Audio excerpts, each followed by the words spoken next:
Девочка сделала селфи во время похода с бабушкой и дедушкой.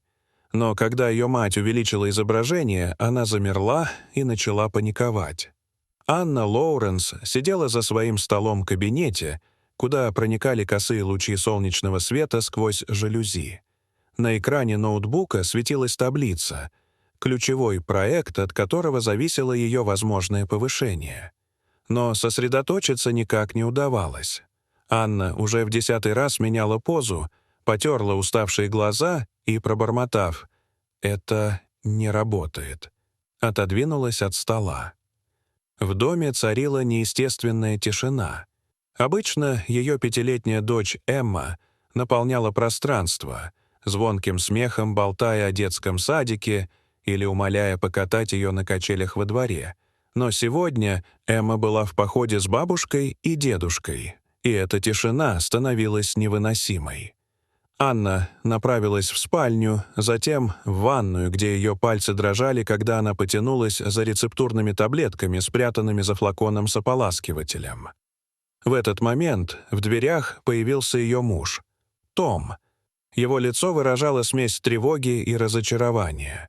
Он спокойно вошел и напомнил. «Ты обещала, Анна. 4 месяца без таблеток.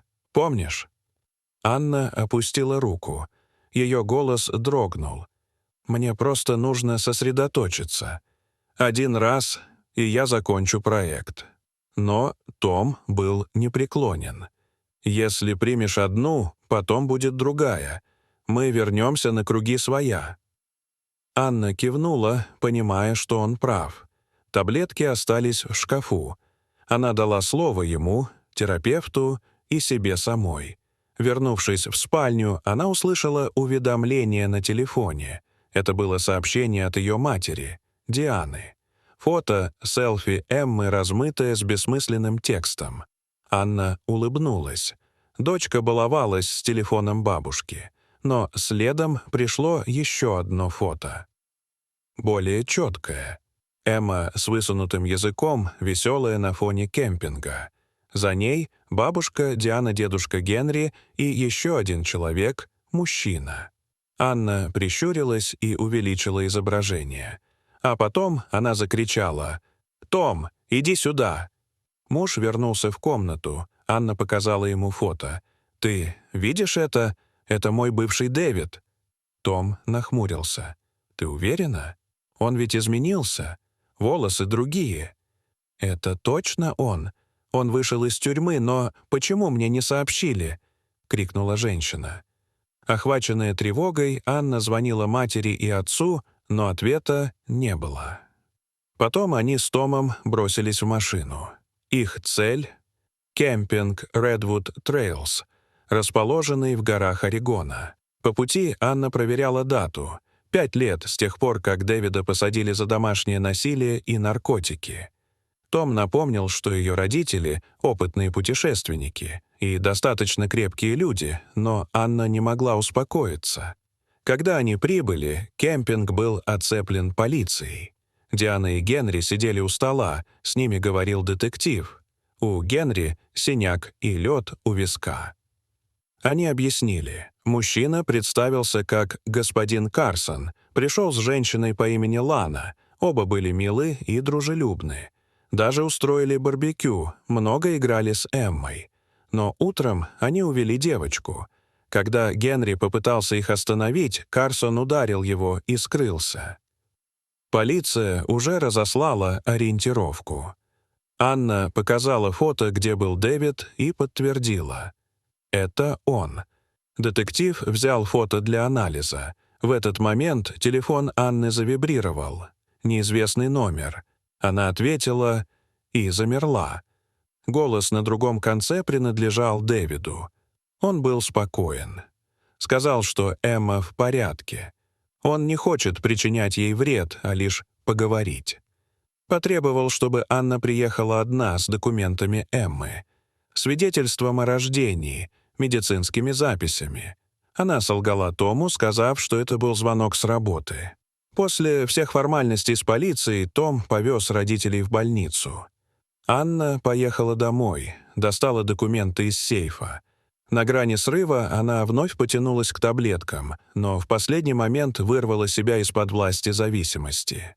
Снова пообещала себе быть сильной. Встреча была назначена в кафе «Good Morning» в небольшом городке Брайтон. Анна припарковалась у кафе. В песочнице она увидела Эмму. Рядом та самая женщина, Лана. Когда та заметила Анну, быстро увела девочку в сторону. Затем она подошла к Анне, указав на отдельную комнату в кафе, где ждал Дэвид. Он выглядел иначе, ухоженный, вежливый, сдержанный. Его поведение на первый взгляд показалось Анне спокойным, но за этой вежливостью таилась угроза. Он не просто настаивал, он давил. Словами, тоном, жестами. Он потребовал, чтобы Анна признала его отцом Эммы и позволила ему не просто видеться с девочкой, а принимать участие в ее воспитании, вплоть до совместной опеки. Его речь была обтекаемой, но суть оставалась ясной. Либо она сотрудничает, либо он расскажет полиции и опеке о ее мрачном прошлом, о деньгах, которые она украла у работодателя, о наркотиках, которые употребляла во время беременности, и о лжи, на которой построила свою новую жизнь. Его шантаж был тщательно выверен. Он знал, куда бить. Анна почувствовала, как земля уходит из-под ног. И все же она согласилась. Ее дочь не должна страдать. Она пошла к Эмме и мягко рассказала, что у нее 2 папы. Девочка восприняла это наивно и легко. Согласилась переночевать у нового папы, если мама поедет с ними. Анна поехала за ними до дома Дэвида.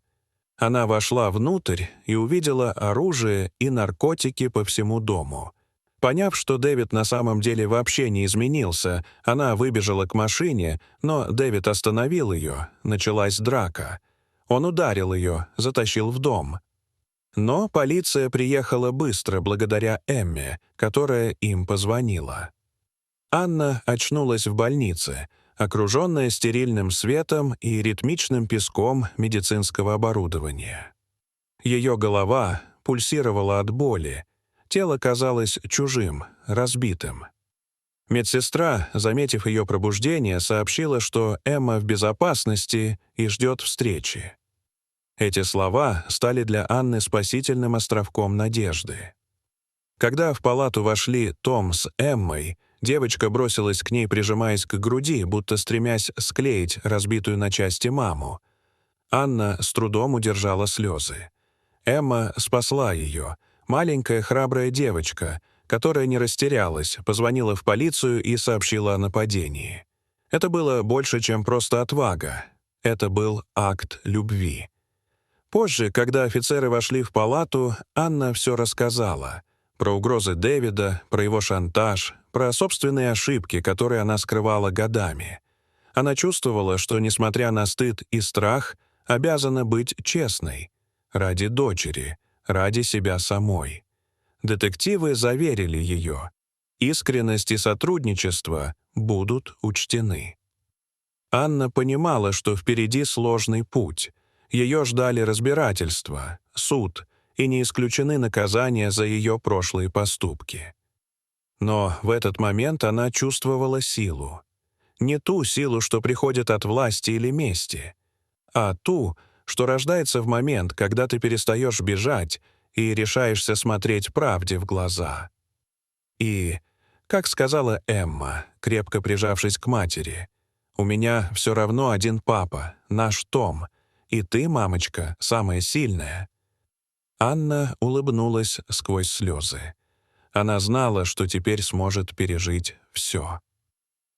Дорогие зрители, что вы думаете об этой истории?